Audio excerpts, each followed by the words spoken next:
প্রিয় শিক্ষার্থীরা, আশা করি তোমরা সকলেই ভালো আছো। আজকে আমি তোমাদেরকে লেকচার 8 নিয়ে তোমাদের সামনে হাজির হয়েছি।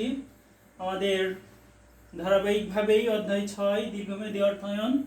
আমরা গত ক্লাসে শিখেছিলাম বন্ডের বর্তমান মূল্য কিভাবে নির্ণয় করতে হয়, বা জিরো কুপন বন্ডের মূল্য কিভাবে নির্ণয় করতে হয়, চিরস্থায়ী বন্ডের মূল্য কিভাবে নির্ণয় করতে হয় এবং পরিশোধিত বন্ডের মূল্য কিভাবে নির্ণয় করতে হয়।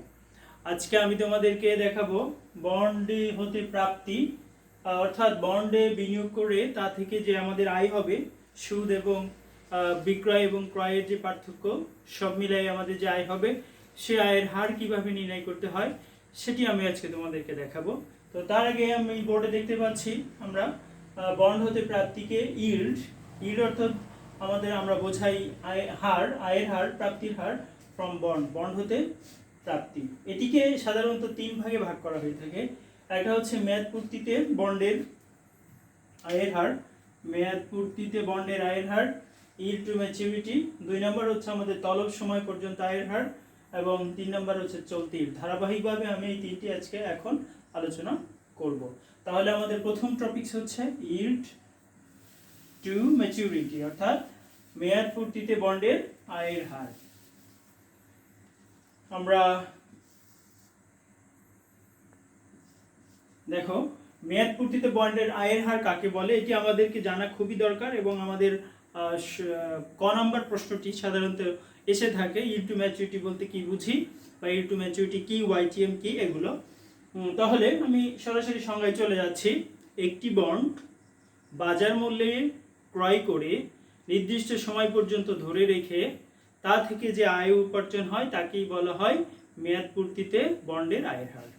আমি আবার বলছি, একটি বন্ড বর্তমান বাজার মূল্যে ক্রয় করে একটি নির্দিষ্ট সময় পর্যন্ত ধরে রেখে তা থেকে যে আয় অর্জন হয় তাকে বলা হয় মেয়াদ পূর্তিতে আয়ের হার।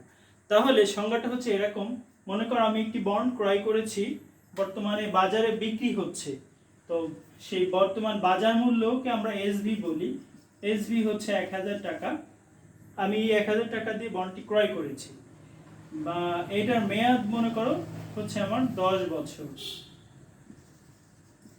10 বছরে প্রতি বছরে আমি সুদ পাবো কত, ধরে নাও 100 টাকা করে। তাহলে 10 বছরে আমি সুদ পাবো কত, 1000 টাকা। দেখো, এবং এই 10 বছর শেষে আমাকে কি করবে, কোম্পানি আমার যে টাকাটা আমার বন্ডটা ফেরত নেবে, টাকা আমাকে দিয়ে দিবে। তো তারা আমাকে দিয়ে দিল ধরো 1000 টাকা। তাহলে এখানে খেয়াল রাখতে হবে, দেখো আমার যে টাকা দিয়ে আমি ক্রয় করেছিলাম সেই টাকাই আমি আবার ফেরত পাচ্ছি। তাহলে এইখানে কিন্তু আমার কোনো লাভ লস হচ্ছে না, অর্থাৎ আমি 1000 টাকা দিয়ে ক্রয় করেছি, পরে কোম্পানির কাছে আবার বিক্রি করে আমি কি পাচ্ছি, 1000 টাকা। অর্থাৎ এখানে আমার লাভ লস হচ্ছে না, অর্থাৎ শূন্য। তবে কোম্পানি আমাকে প্রতি বছরে যে 100 টাকা করে দিবে, 10 বছরে আমাকে টোটাল কত টাকা দিবে, 1000 টাকা।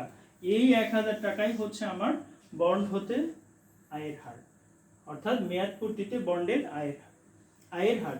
তাহলে এখানে একটা বিষয় আমাদেরকে কিন্তু জরুরি, যেখানে আমার লিখিত মূল্য কিন্তু আমরা এটা লিখতে পারতাম ফেস ভ্যালু, যেখানে আমার বন্ডের বাজার মূল্য এবং এটাকে বলে সমমূল্য বা পরিশোধিত মূল্য, যেখানে বন্ডের বাজার মূল্য এবং সমমূল্য বা পরিশোধিত মূল্য একই হবে, সেই ক্ষেত্রে বন্ড হতে আয়ের হার শুধুমাত্র কুপন রেট এর সমান। তার মানে কি, শুধুমাত্র যেহেতু আমার এই টাকা এবং এই টাকা একই, তাহলে আমার আয় হচ্ছে কত, শুধুমাত্র ইন্টারেস্ট বা কুপন যেটা পাচ্ছি, সুদ, সেইটা। তাহলে এখানে ইম্পর্টেন্ট কথা মনে রাখতে হবে, যদি বন্ডের বাজার মূল্য এবং পরিশোধিত মূল্য একই হয়, সেই ক্ষেত্রে বন্ডের আয়ের হার হচ্ছে, মেয়াদ পূর্তিতে আয়ের হার হচ্ছে কুপন রেটের সমান। এবার যদি আমরা একটু ভিন্নভাবে আসি, মনে করো বন্ডের লিখিত মূল্যকে আমরা কি বলি, ফেস ভ্যালু।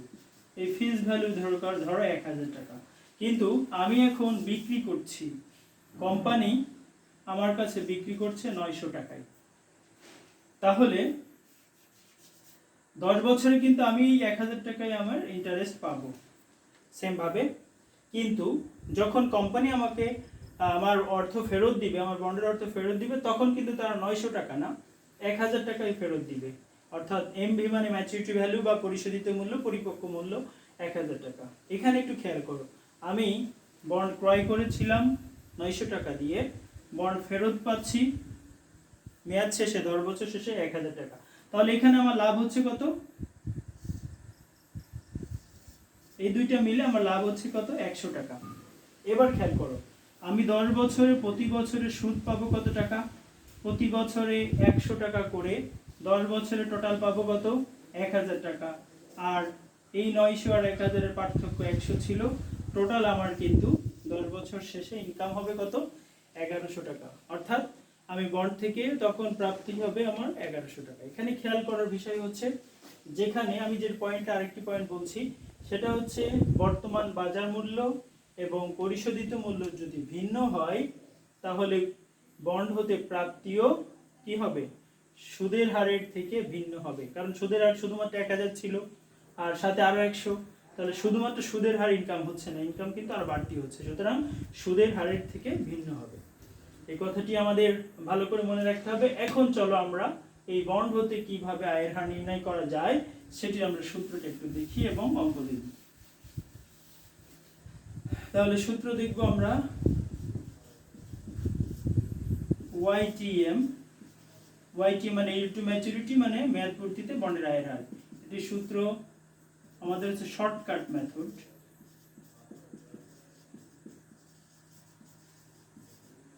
একটু খেয়াল করো, শর্টকাট লিখেছি মানে সংক্ষিপ্ত পদ্ধতি। এটা দুইটা পদ্ধতি, একটা হচ্ছে সংক্ষিপ্ত পদ্ধতি বা শর্টকাট মেথড, আর একটি হচ্ছে অ্যাকচুয়াল মেথড বা প্রকৃত পদ্ধতি। আমাদের অঙ্কগুলো সাধারণত শর্টকাট মেথডেই করতে হয়, এজন্য আমরা শর্টকাট মেথড শিখবো, পরবর্তীতে আমরা অ্যাকচুয়াল মেথডও শিখে ফেলবো। সূত্রটা আমরা লিখবো interest plus MV minus SB divided by N, MB plus SB divided by 2 into 100।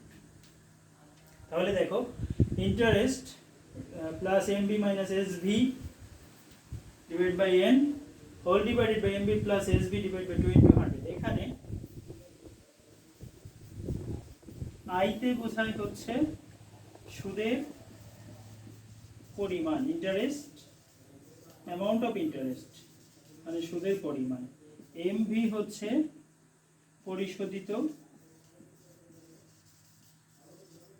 পরিশোধিত মূল্য ম্যাচুরিটি ভ্যালু, আর এসভি হচ্ছে বিক্রয় মূল্য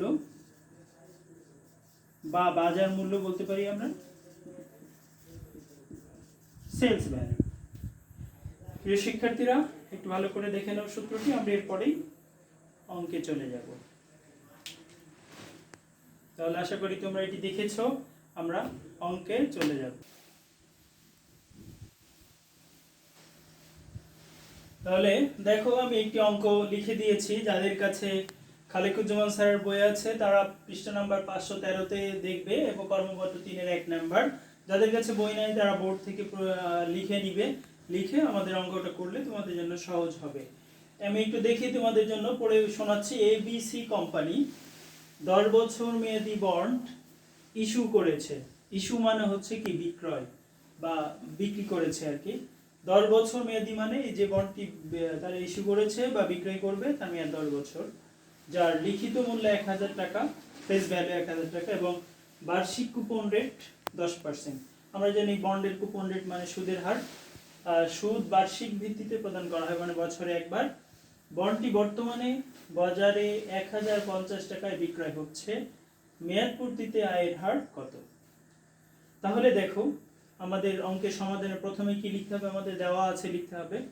দেওয়া আছে, আমরা বোর্ডে যা যা লেখা আছে, লিখিত মূল্য কত? 1000 টাকা। আমরা লিখেছি লিখিত মূল্য, অর্থাৎ আমরা যেটাকে বলি ফেস ভ্যালু 1000 টাকা। এটার মেয়াদ হচ্ছে 10 বছর, মেয়াদ এন দ্বারা প্রকাশ করি 10 বছর। সুদের পরিমাণ যেহেতু আমাদের 10%, এটা সবসময় ফেস ভ্যালুর উপর কাটতে হয়, তাহলে ফেস ভ্যালু হচ্ছে 1000 ইন্টু 10% কাটলে আমাদের হবে কত? 100 টাকা। প্রশ্নে বলা আছে যে বন্ডটি বর্তমানে বাজারে 1050 টাকায় বিক্রি হচ্ছে, তাহলে বিক্রয় মূল্য বা এসবি হচ্ছে 1050 টাকা। এখন আমাদের বলেছে মেয়াদ পূর্তিতে আয়ের হার কত? মেয়াদ পূর্তিতে আয়ের হার মানে YTM, yield to maturity সমান ওয়াট চিহ্ন। একটু খেয়াল করো, প্রশ্নের মধ্যে পরিশোধিত মূল্য কিন্তু নাই। এই পরিশোধিত মূল্য প্রশ্নের মধ্যে অনেক সময় বলা থাকবে, যা বলা থাকবে তখন আমরা তাই লিখব। যদি বলা না থাকে তাহলে কি করতে হবে, যদি বলা না থাকে তাহলে লিখিত মূল্যটাই বা ফেস ভ্যালুটাই হয়ে যাবে পরিশোধিত মূল্য। ভালো করে মনে রাখবে, এটি সমস্যা হচ্ছে অনেকে বলেছ। সুতরাং লিখিত মূল্যটাই, যদি প্রশ্নের মধ্যে পরিশোধিত মূল্য বলা না থাকে, লিখিত মূল্যটাই হয়ে যাবে পরিশোধিত মূল্য। আর যদি পরিশোধিত মূল্য প্রশ্নে বলা থাকে তাহলে তো কোনো কথাই নেই, সেটিই হবে। চলে যাব আমরা তাহলে YTM এর সূত্র, একটি সহজ সূত্র আমরা জানি। YTM equal interest plus MV minus SB divided by N, MV plus SB divided by 2 into 100। এটি ছিল আমাদের সূত্র, একটু আগে দেখিয়েছি, বেশি কঠিন না, দু একবার ভাষায় লিখলেই হয়ে যাবে। এখন আমরা মান বসাবো। ইন্টারেস্ট আমাদের ছিল কত, 100 plus maturity value MV 1000, SB আমাদের দেওয়া ছিল 1050, N এর মান ছিল আমাদের 10 বছর, MV 1000, SB 1050, এখানে কিন্তু প্লাস ভাগ কত 2 গুণ 100। এখন আমরা ক্যালকুলেটরে, আশা করি ক্যালকুলেটর ইউজ করতে পারো তোমরা। আমরা ক্যালকুলেটরের এই অংশটুকু আগে করে নিব। 1000 মাইনাস 1050 ভাগ 10 সমান দিব, যোগ দিব 100। তাহলে 100 লিখলাম প্লাস 1000 মাইনাস 1050 ভাগ 10 দিলে দেখো মাইনাস ফিগারে আসে -5। আর নিচে আমরা যদি একবারই করি 1000 যোগ 1050 তাহলে আমাদের আসে 2050 ভাগ 2, তাহলে আমাদের আসবে 1025 গুণ 100। এবার আমরা একবারই করতে পারি, 100 ব্র্যাকেটে যেভাবে আছে আমরা এভাবে দিতে পারি, অথবা প্লাসে মাইনাসে মাইনাস। তাহলে 100 মাইনাস 5 সমান ভাগ 1025 গুণ দিবে 100। তাহলে আমাদের চলে আসছে 9.268 আছে, আমি 7 6 জায়গায় 7 দিলাম পার্সেন্ট, 9.27%। তাহলে আশা করি তোমরা অঙ্কটি বুঝতে পেরেছ। এটি বাসায় আবার প্র্যাকটিস করবে, তাহলে আর ভালো হবে। আমরা পরবর্তী টপিকসে চলে যাব। আমরা 2 নম্বরে চলে যাব। আমাদের তলব সময় পর্যন্ত আয়ের হার, ইংরেজিতে বলে yield to call। দেখো কল করা মানে কি, ডাকা, আর ডাকা মানে কি, তলব করা। অর্থাৎ তলব করা, ডাকা, কল করা একই কথা। তাহলে yield to call মানে হচ্ছে তলব সময় পর্যন্ত আয়ের হার। তার মানে কি, ব্যাপারটা হচ্ছে এরকম, মনে করে একটি কোম্পানি, আমাদের একটি কোম্পানির কাছ থেকে আমরা 10 বছর মেয়াদী একটি বন্ড ক্রয় করেছি। আমরা বিনিয়োগকারী, আমরা ক্রয় করেছি। ক্রয় করার পরে তাদের সাথে কন্ট্রাক্ট হচ্ছে এই বন্ডটি থাকবে কত বছর, 10 বছর, ঠিক 10 বছর। এবং এই 10 বছর পর্যন্ত তারা আমাদেরকে 10% সুদ দিয়ে যাবে। কিন্তু হঠাৎ করে যে কোনো কারণে কোম্পানি, যারাই ক্রয় করেছে তাদেরকে কোম্পানি বলেছে, মানে কল করেছে বা যে কোনোভাবে ডেকে বলেছে যে আপনারা আমাদের বন্ডটাকে ফেরত দেন। ধরে নাও 4 বছর শেষে, কন্ট্রাক্ট ছিল কত বছর, 10 বছর, 4 বছর শেষে তারা আমাদেরকে বলেছে যে আপনারা আমার এই বন্ডটাকে ফেরত দেন আর আপনারা টাকা নিয়ে যান। এই যে তারা আমাদের কাছে চেয়েছে, তলব করেছে বা আমাদেরকে বলল, এটাকেই বলা হচ্ছে কি, তলব করা। তাহলে আমি যদি 10 বছর মেয়াদী বন্ড ক্রয় করে 4 বছর পর্যন্ত আমার কাছে রেখেছিলাম, এই 4 বছর পর্যন্ত আমার যে ইনকাম হবে সেটাই হচ্ছে কি, এই তলবকৃত বন্ডের আয়ের হার। এটাই এখানে বলা হচ্ছে। তার মানে সংজ্ঞাটা এভাবে, বন্ড ইস্যুকারী প্রতিষ্ঠান একটি নির্দিষ্ট সময় পরে যদি মেয়াদ পূর্তির আগেই তাদের বন্ডটি বিনিয়োগকারীদের কাছ থেকে ফেরত চায়, তখন সেই বন্ডটিকে বলা হয় ফেরত চাওয়ার ফলে বন্ডটি ফেরত দেওয়ার পরে যে আয়ের হার হয় সেটাকেই বলা হচ্ছে কি মেয়াদ তলব সময় পর্যন্ত আয়ের হার, অর্থাৎ ইল্ড টু কল। এটি কারণ হতে পারে, কেন প্রশ্ন হতে পারে যে স্যার কেন তাহলে আমি 10 বছরের জন্য কিনেছি, আমি কেন ফেরত দিব, গায়ে জোর আছে বলতেই পারি, কিন্তু আসলে সেটা তো বলা যাবে না, কারণ কোম্পানির সাথে চুক্তি হয় যখন ঋণ বন্ডের সাথে আমাদের আরেকটি দলিল থাকে বন্ড ইনডেঞ্চার, তখন ওইখানে লেখা থাকে যে এটা ফেরত চাইলেও কোম্পানি যে কোনো সময় চাইতে পারে, আর আমরা ফেরত দিতে বাধ্য থাকবো। তবে সেক্ষেত্রে কোম্পানি আমাদেরকে একবারে নিরাশ করবে না, কারণ আমরা ফিনান্সের স্টুডেন্ট, তো আমরা বিভিন্ন পেজ বলবো যে লস হলে সেখানে তো যাবো না, আমরা যাবো শুধু লাভ এরিয়াতে, অর্থাৎ লাভ এরিয়াতে। তো সেখানে আমাদের কি করতে হবে, কোম্পানি সেক্ষেত্রে আমাদেরকে অনেক সময় বলে দেয় যে আপনারা আমাদেরকে যদি বন্ড এখন ফেরত দেন তাহলে একটা নির্দিষ্ট পরিমাণ টাকা আপনাদেরকে বেশি দেওয়া হবে, সেই যে টাকাটা আমাদেরকে বেশি দিবে সেটাকে বলা হয় কল প্রাইস বা তলবকৃত মূল্য। তাহলে প্রিয় শিক্ষার্থীরা, আশা করি সংজ্ঞা বুঝেছো। কিভাবে এটি নির্ণয় করতে হয় সেটি আমরা একটু দেখব। ওয়াইটিসি বলতে yield to call, yield to call. তাহলে yield to call YTC equal interest plus CP minus SB divided by n, CP plus SB divided by 2 into 100। একটু খেয়াল করো, আগে যে সূত্রটি আমরা লিখেছি সেম সূত্র, জাস্ট শুধু এমবি ছিল, এখানে আমরা সিপি লিখেছি, তাহলে আমাদের সূত্রটা মনে রাখতে সহজ হবে। তাহলে এখানে কোনটাতে কি বোঝায়, আইতে বোঝাচ্ছে সুদের পরিমাণ, সিপিতে বোঝাচ্ছে তলবকৃত মূল্য বা কল প্রাইস, এফবিতে বোঝাচ্ছে বিক্রয় মূল্য বা বাজার মূল্য এসবিতে, আর ওয়াইটিসিতে বোঝাচ্ছে ইল্ড টু কল। তাহলে চলো আমরা এই সংক্রান্ত আরেকটি অঙ্ক আমরা দেখে নিই। তাহলে দেখো, তলব সময় পর্যন্ত আয়ের হারের একটি অঙ্ক আমি তোমাদেরকে দিয়েছি, কর্মবদ্ধ 3-এর 5 নাম্বার। বলা হচ্ছে স্কয়ার কোম্পানি 10% হারে 15 বছর মেয়াদি বন্ড ইস্যু করেছে, যার লিখিত মূল্য 5,000 টাকা। 5 বছর পর বন্ডটি 5,200 টাকা মূল্যে তলব করা হতে পারে।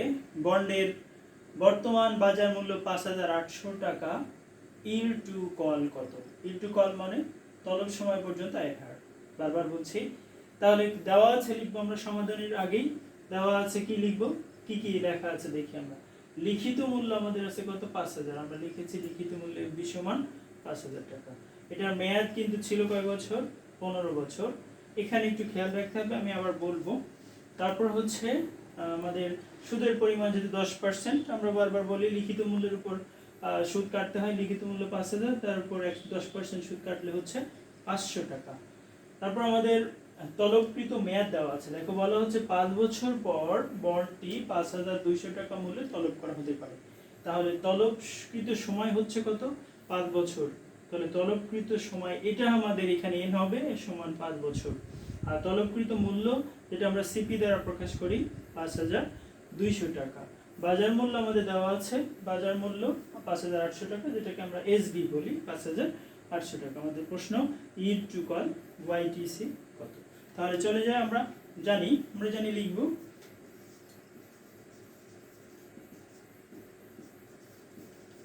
একটু আগে আমরা লিখেছিলাম সূত্রটি, YTC equal interest plus CP minus SB divided by n, CP plus SB divided by 2 into 100।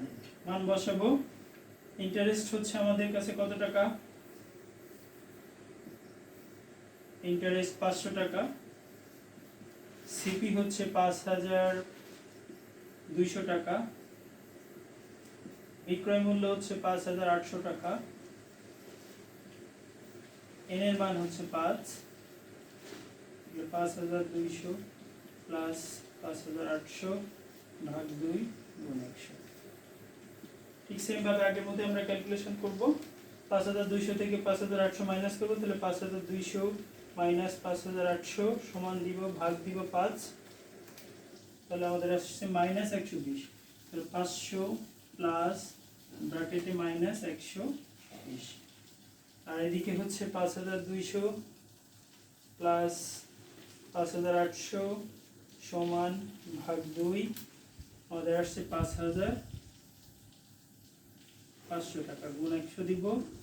একবারে যদি ক্যালকুলেশন করি তাহলে 500 প্লাস ব্র্যাকেট মাইনাস 120 সমান দিলাম, আমাদের আসছে 380। যদি আরও লাইন বাড়াতে পারবো, একবারও করতে পারবো, তাহলে 380 আসছে। আর নিচে আমাদের আসছে কত, 5500 গুণ 100। আমি এটা এখানে লিখলাম। তাহলে 380 ভাগ আমরা দিব হচ্ছে 5500, গুণ দিব 100, দিলে আমাদের আসছে 6.909 আছে, আমি 1 দিয়ে দিলাম পার্সেন্ট, যেটা 100 দিয়ে গুণ করলে পার্সেন্ট। তাহলে প্রিয় শিক্ষার্থীরা, এটাই ছিল আমাদের ওয়াইটিসি। আশা করি তোমরা ভালোভাবে অঙ্কটি বুঝতে পেরেছ। আমরা পরবর্তী অঙ্কে চলে যাব। ইট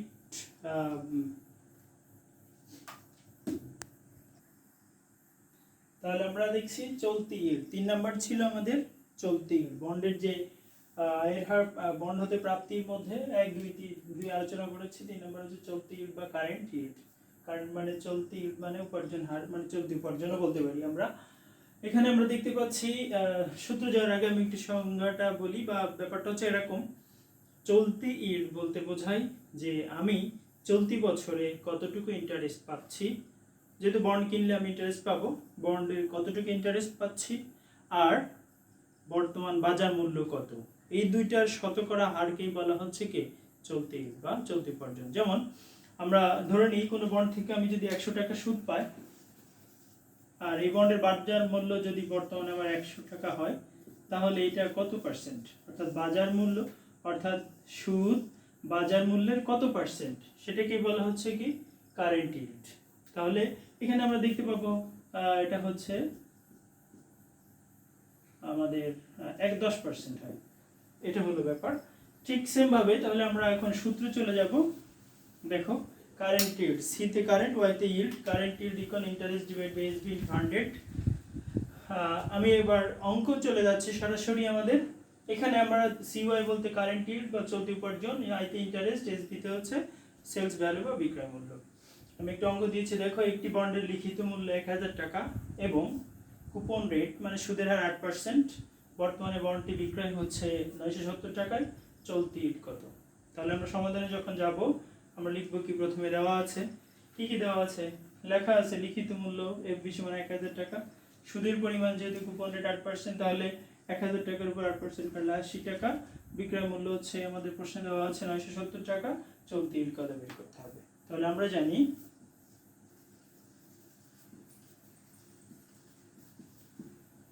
CY equal interest divided by SB into 100, একই সূত্র।